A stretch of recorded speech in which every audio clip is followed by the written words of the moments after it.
Alright guys, hey, what's up? It is Jason and I'm here in the Carbon County Museum of Rawlins, Wyoming.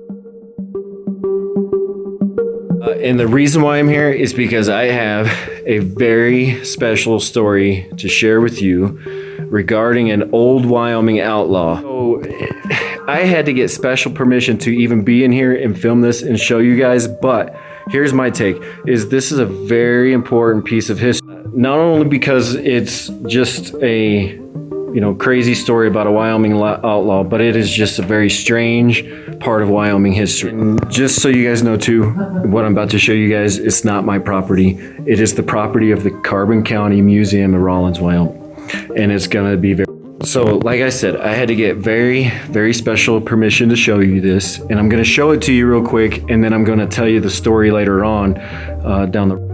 This right there, that is a pair of leather human shoes from George Parrott Big Nose. I showed you that. Now I'm going to tell you the story. You guys got to listen to the story because it gets pretty absurd. But I don't want to take too much time up in the museum, so I'll tell you here. This, my friends, is George Parrott, or AKA Big Nose. And if you can see why they call him Big Nose, he's got a fucking honk.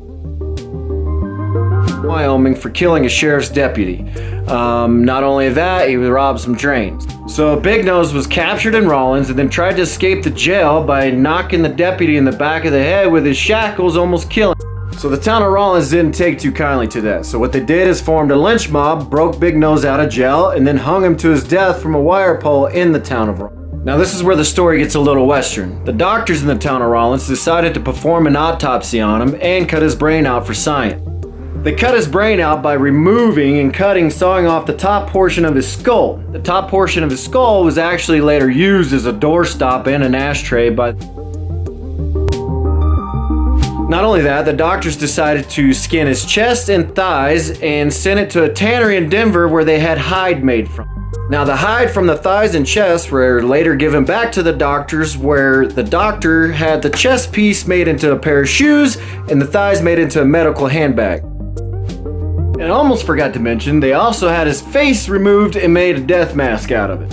Now the doctor was actually a little ticked off because the shoes were supposed to be made with the nipples on the toes, and they weren't made like that, so he was a little up. Now I'm not quite sure how it happened, but the shoes later wound up into the possession or the property of the governor of Wyoming at the time, who was said to have worn them everywhere. And now, over 100 years later, they wind up on display at the Carbon County Museum in Rawlins, Wyoming, where I just showed them to you. So now, obviously, I wasn't able to show you too well at the museum, but I Googled a picture of the shoes so we can get a little bit better view of them. Here they are.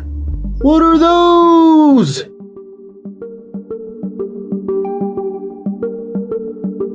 So there you have it. There's a story of George Big Nose Parrott.